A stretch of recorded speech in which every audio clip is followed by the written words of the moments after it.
You've been lied to. For decades, maybe your entire life, you've been told to watch your salt. Put down the shaker, avoid the chips, cut the sodium. And maybe you did. Maybe you became that person who reads nutrition labels, who asks for the sauce on the side, who orders the grilled version instead of the fried. And yet, your energy crashes in the afternoon.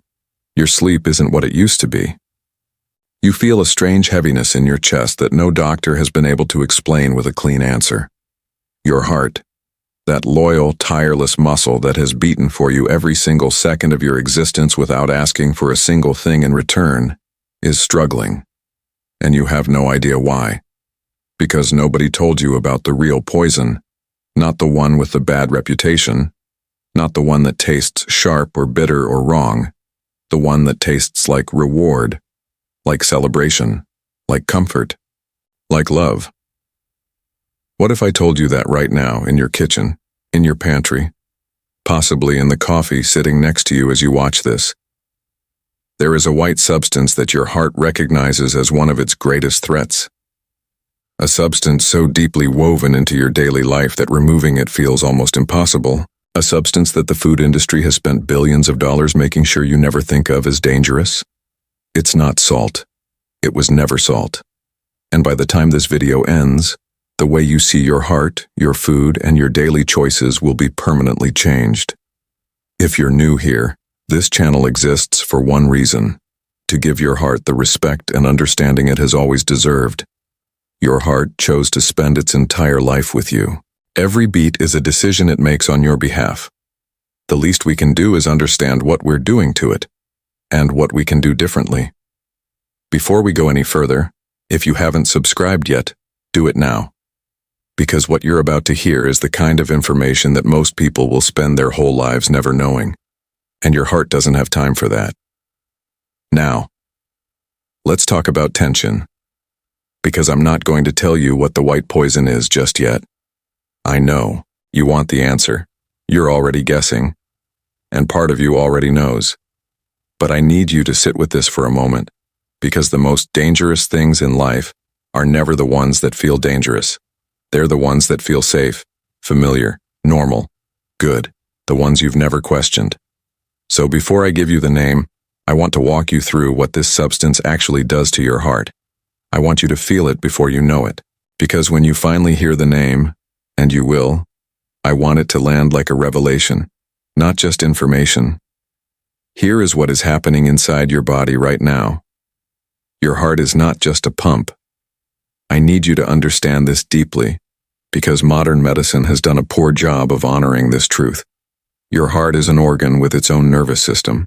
Scientists call this the intrinsic cardiac nervous system, a network of neurons so complex that researchers have begun calling the heart a little brain. It produces its own hormones. It sends more signals to the brain than it receives. It responds to emotional states before your conscious mind has even processed them. And like every sophisticated biological system, it communicates through chemistry.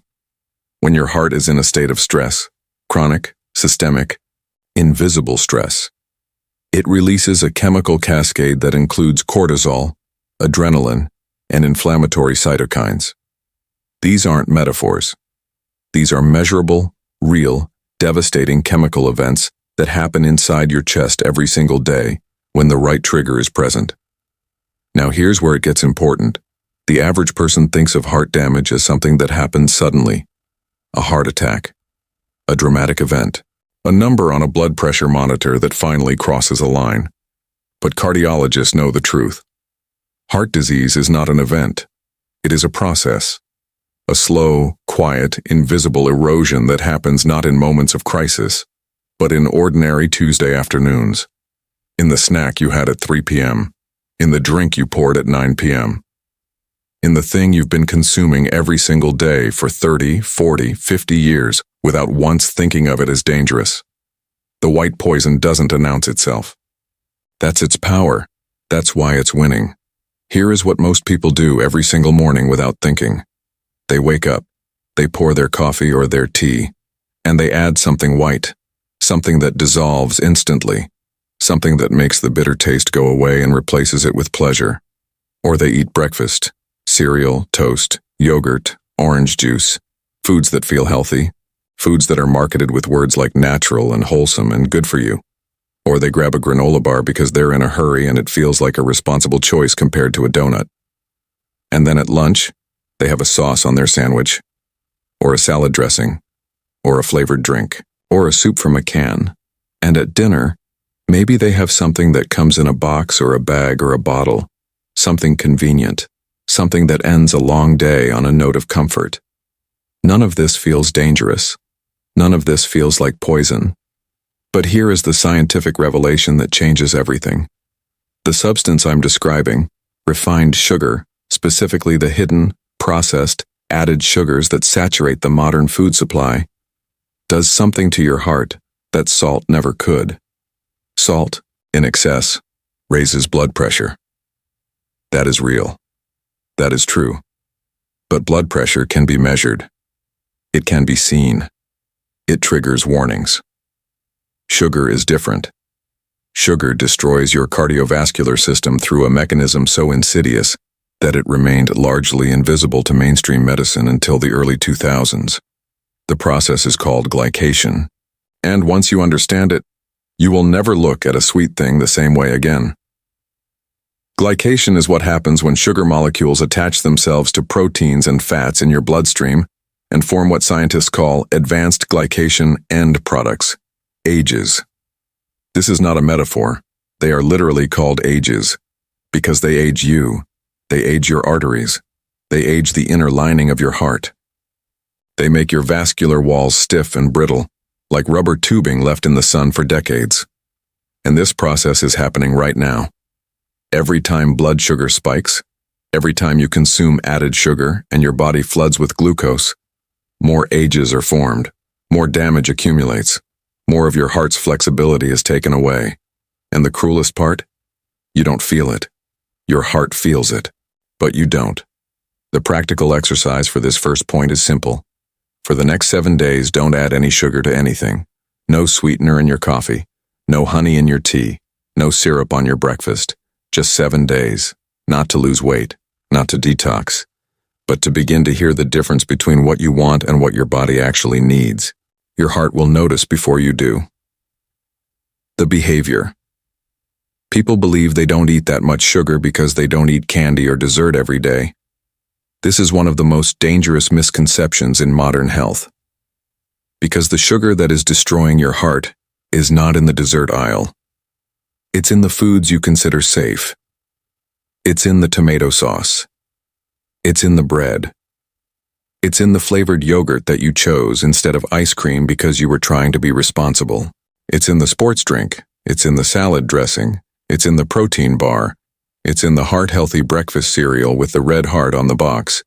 The food industry, and this is documented, this is not conspiracy, this has been investigated by journalists, researchers, and former industry insiders, made a calculated decision decades ago.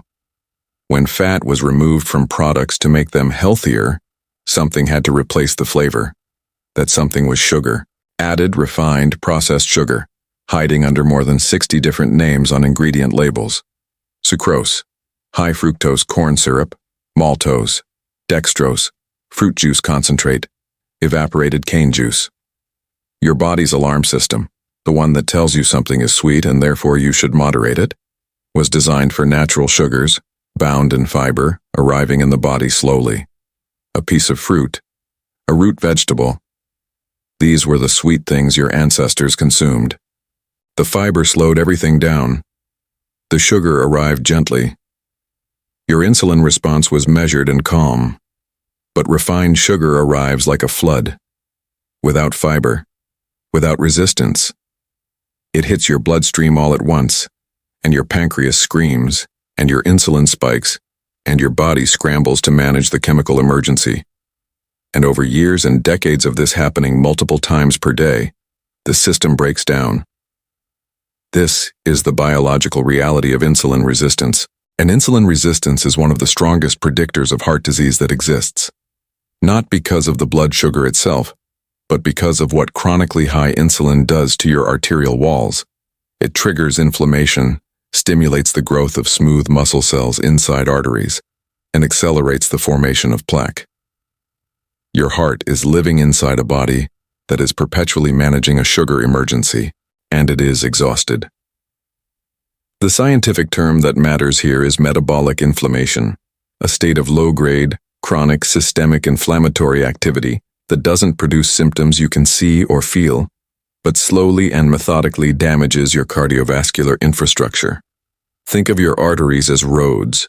Metabolic inflammation is not a pothole.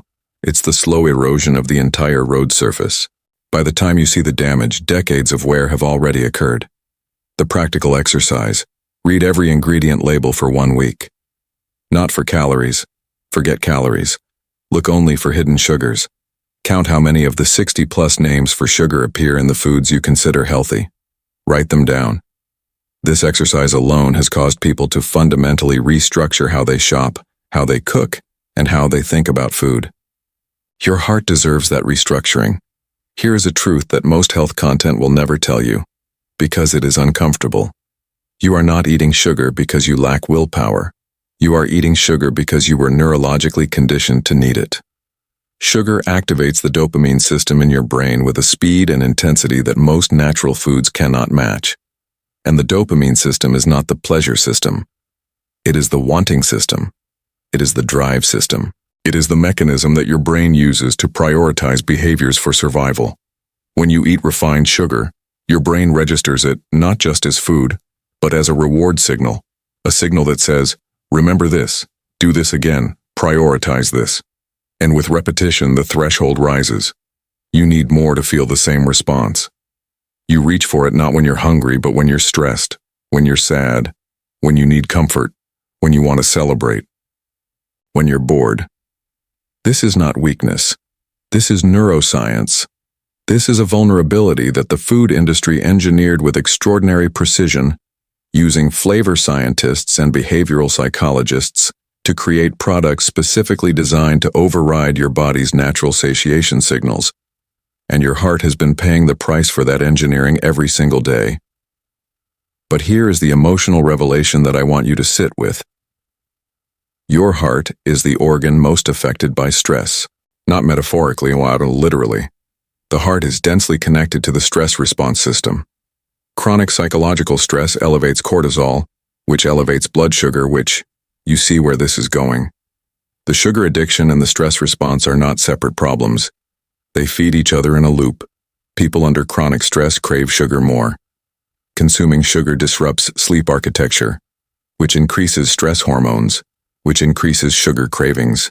This is a cycle that millions of people are trapped in right now. And the center of it, the organ at the epicenter of the damage, is your heart. Your heart is not just a mechanical victim of the chemistry. It is, in a very real sense, trying to tell you something. The fatigue, the palpitations, the heaviness, the restlessness, these are not malfunctions. These are communications from an organ that has been working in a hostile chemical environment for years, trying to get your attention. The practical exercise. The next time you feel an intense sugar craving, stop. Don't fight it. Don't shame yourself. Just pause for 60 seconds and ask, what am I actually hungry for right now? Not in your stomach, in your life. Cravings are rarely about food. They are almost always about an unmet need, for rest, for connection, for comfort, for relief. Identify the need underneath the craving, then address that need directly without sugar. This is harder than it sounds, but it is the beginning of real freedom. And your heart, that loyal companion who has never left your side, will feel the difference immediately. Most people know about LDL cholesterol. It's the bad one. It's in every health ad, every doctor's conversation, every statin commercial. But there is a cardiovascular risk factor that is more tightly linked to sugar consumption than to fat consumption, and it rarely gets the spotlight it deserves. It's called triglycerides. Triglycerides are fats that circulate in your blood.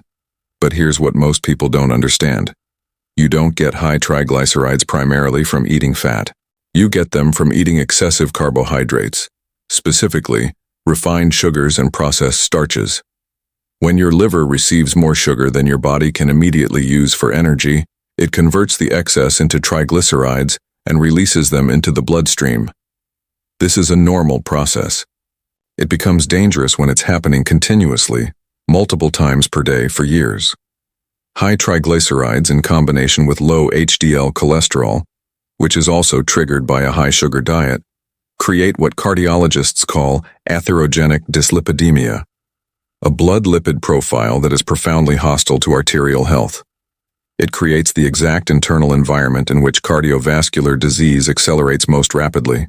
And the research is unambiguous. A landmark study published in JAMA Internal Medicine found that people who consumed 25% or more of their daily calories from added sugar had nearly 3 times the risk of dying from cardiovascular disease compared to those who consumed less than 10%. 3 times. That is not a marginal difference, that is a chasm. And yet, your doctor is more likely to talk to you about salt. The perspective shift I want you to make here is this. Stop thinking of sugar as a dietary indulgence. Start thinking of it as a cardiovascular drug, one that you were given without consent, without warning, and without a clear path to stopping. Because when you frame it that way, when you treat your sugar consumption with the same seriousness you treat a medication dosage, your relationship to it changes fundamentally. The practical exercise. Get a blood test if you haven't had one recently. Ask specifically for a full lipid panel, including triglycerides. Then look at your triglyceride number. If it's above 150 milligrams per DL, your diet almost certainly contains more added sugar than your heart can safely manage. Use that number not as a verdict, but as information, as a message from your heart, and then decide how you want to respond to it. I told you at the beginning that there would be a final point that matters more than all the others. This is it. Everything we've talked about, the glycation, the hidden sugars, the triglycerides, the dopamine loops, the metabolic inflammation, all of it matters. All of it is real. All of it is happening inside you right now at varying degrees. But none of it is the deepest truth about what sugar does to your heart. The deepest truth is this. Your heart is not just a biological organ. It is the seat of your vitality. It is the rhythm of your presence in the world. When your heart is compromised, when it is inflamed, when it is stiff, when it is working against a chemical environment that fights it every day, you are not fully present. You are not fully alive in the way you were designed to be. The brain fog, the fatigue, the emotional flatness, the sense that something is slightly off, that you're operating at 70% of your capacity, and you've forgotten what 100% feels like. These are not separate from your heart health. They are downstream consequences of it. And the most important thing I want you to understand, the thing that separates people who genuinely transform their health from people who follow diets for a few weeks and give up, is this. Removing sugar from your life is not an act of deprivation. It is an act of loyalty to the one organ that has never, not for a single second, abandoned you. Your heart started beating before you were born, before you had a name, before you had a memory, before you knew what love was or what pain felt like or what you wanted to do with your life. Your heart was already there, already working, already committed. It chose to spend its entire life with you, and every single day it beats about 100,000 times. Every single year it pumps enough blood to fill more than 30 bathtubs. For decades. Without rest, without vacation, without asking for recognition. The least it deserves is for you to stop feeding it poison. The final practical exercise is not about food. It's about intention. Tonight, before you sleep, place your hand on your chest. Feel the beat. Not as a medical event, but as a relationship, as a conversation, and make a quiet promise. Not a dramatic all-or-nothing resolution, just a simple, honest commitment. I will pay more attention. I will be more careful. I will begin to choose you.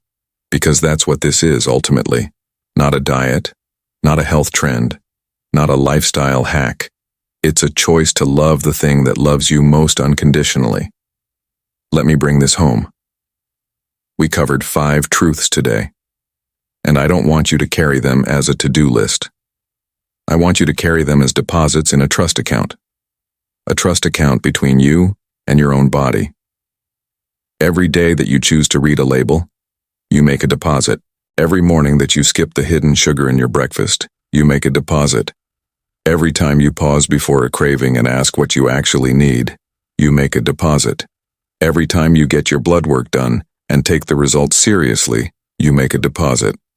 Every night you lay your hand on your chest and remember what's beating there, you make a deposit. And deposits compound. That is the nature of trust, of health, of love. The question I want to leave you with, the one worth sitting with for longer than this video, is not, how much sugar did I eat today? The question is, what kind of relationship am I building with the organ that has never in my entire life stopped fighting for me? Your heart has been patient. Remarkably, almost miraculously patient. But patience has a biology, and biology has limits. The time to start is not Monday. The time to start is not after the holidays or after the birthday cake or after you get through this stressful period at work. The time is now. Because your heart is beating right now. And it's waiting for you to catch up. If this video changed how you see your heart, even by 1 degree, subscribe. Share this with someone who needs to hear it, and come back. Because we have a lot more to talk about. Your heart is worth every conversation. The most dangerous poisons are the ones that taste like pleasure. The most important medicine is the one called attention.